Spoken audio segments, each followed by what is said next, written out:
Welcome to Real World Peaceful Parenting, a podcast for parents that are tired of yelling, threatening, and punishing their kids. Join mom and master certified parent coach Lisa Smith as she gives you actionable, step-by-step strategies that'll help you transform your household from chaos to cooperation. Let's dive in. Welcome to today's episode. Today, I want to talk about the power of the pause. The pause is one of the most powerful tools you can use as a parent. Let me explain. The pause allows you to not take your kid's storm personally. It allows you to not judge your kids. It allows you to not judge yourself. It allows you to not call your kids names and make them feel worse, because you can't make your kids behave by making them feel worse. And the pause allows you to not beat yourself up. The pause, you see, allows you a moment to get into your higher brain, where you're calm, where you're creative, where you're empathetic, and where you're solutions oriented. The pause might also allow you to be the executive function for your kids, because remember, their brains are not fully developed until the age of 25. I say all the time, if I could order hundreds of thousands of little rubber bracelets with the sayings on them, I would send one to each of you that says, "Pause, parent, pause." I'd have you wear it on your dominant hand and look at it while you're parenting your kids. Pause, parent, pause. I think it is one of the greatest tools I can teach you. You see, the pause can be considered a transitional behavior. Transitional behaviors are little things we can do to make things just a little bit better today than they were yesterday and get you a little bit closer to your goal of staying regulated while your kids are storming. Let me give you an example. Let's say that you decided you wanted to start exercising and you've never exercised in your life. Maybe you're a little overweight and a little out of shape, and this is the year that you really want to tackle this. Now, there are some people who might say, you know what? I'm going to get up 5 days a week, go to the gym at 5 a.m. and exercise for 45 minutes. Okay, you can try that. I think we both know that the odds of success are pretty low, but you could still give it a go. However, what would be even better and significantly increase your chance of success would be practicing a transitional behavior, transitioning into the habit of exercising, where you say to yourself, okay, you know what? I am out of shape. I haven't exercised in a while. I'm going to be sore. It's going to be exciting the first day, but by about the second or third time, I'm not going to want to do it because I don't like getting up at 5 a.m. and it's dark and cold. And I really want to succeed at this. So what I'm going to do is, as I make this transition into being an exerciser, I'm going to start getting up 3 mornings a week instead of 5.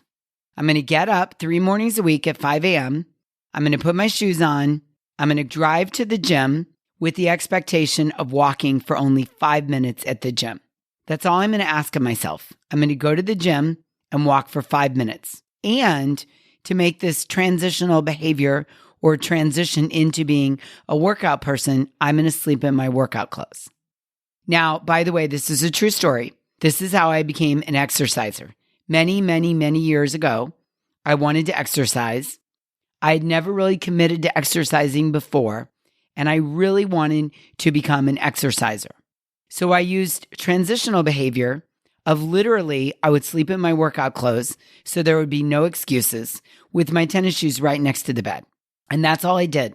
And I would ask myself to get up and go to the gym and walk for 5 minutes. If I wanted to stay and walk longer, I could. But the transitional behavior was sleep in the clothes, put your shoes on, go to the gym, walk for at least 5 minutes. Now, 15 years later, I am a very serious, very intense exerciser.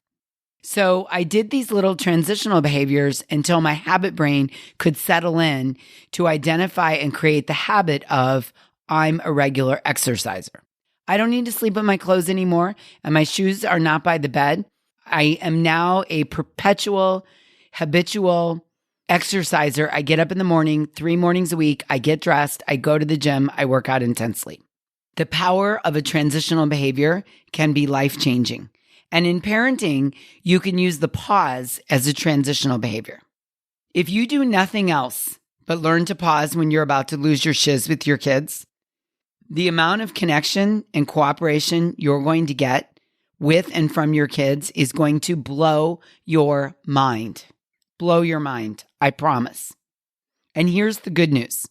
You don't need your kids to participate in the pause. You don't need your dominant co-parent to participate in the pause. You don't need your mother to participate in the pause. You don't need anybody to participate in this at all but you.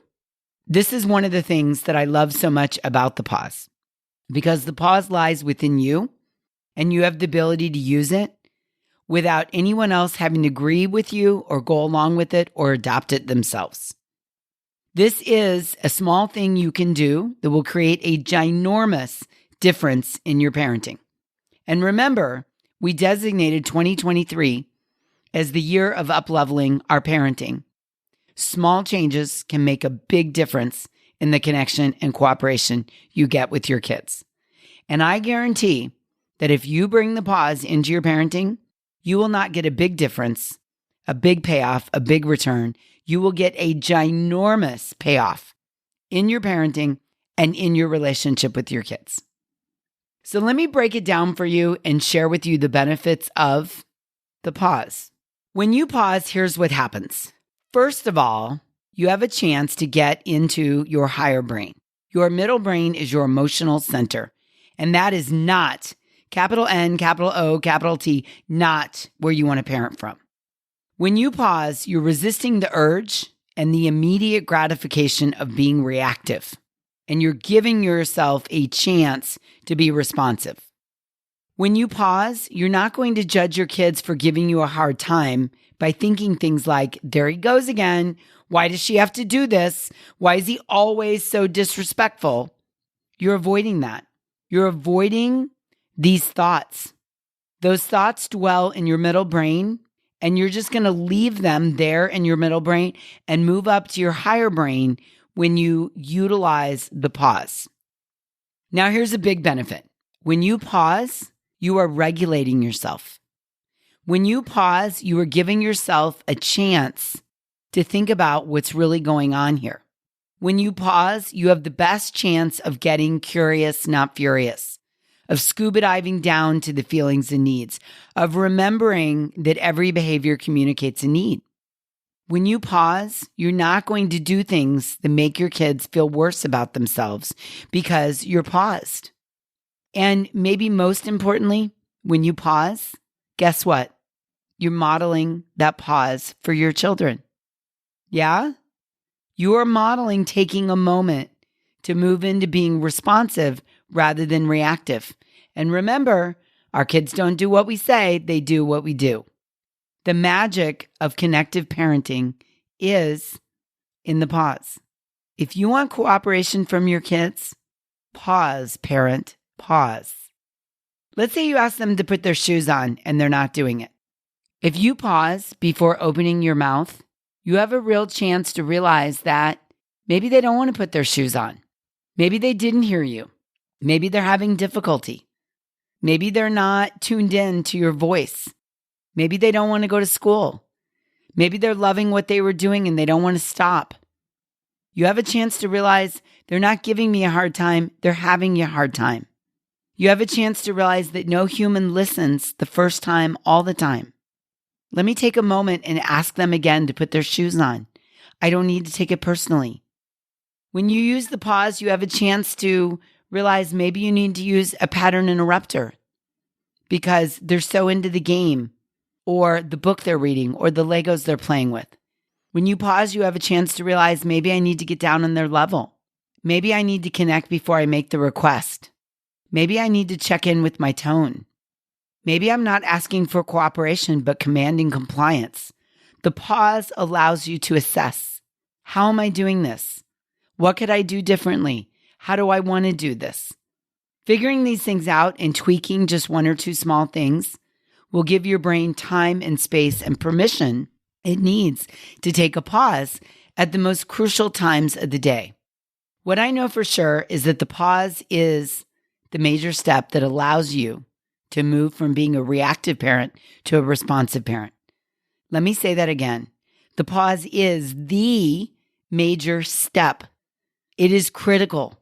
It is the one ingredient, the most important ingredient that will allow you to move from being a reactive parent to a responsive parent. And responding rather than reacting is at the heart of peaceful parenting.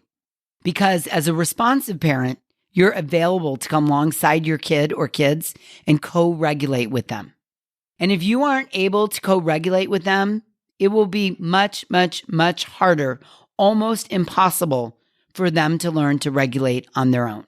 It's how the system, the brain, the computer up in the head works. We have to come alongside our kids and co-regulate, or they will not be able to naturally regulate on their own. And the pause is the answer. So here's your homework. Pause, parent. Pause. You got this. You can do this. And the good news is that you're probably going to have many, many, many opportunities today, tomorrow, all week to practice. Pause, parent. Pause. Until we meet again, I'm wishing you peaceful parenting. Thank you so much for listening today. I want to personally invite you to head over to thepeacefulparent.com/welcome and sign up for my free Peaceful Parenting mini course. You'll find everything you need to get started on the path to peaceful parenting just waiting for you over there at www.thepeacefulparent.com/welcome. Can't wait for you to get started. Thanks for listening to Real World Peaceful Parenting. If you want more info on how you can transform your parenting, visit thepeacefulparent.com. See you soon.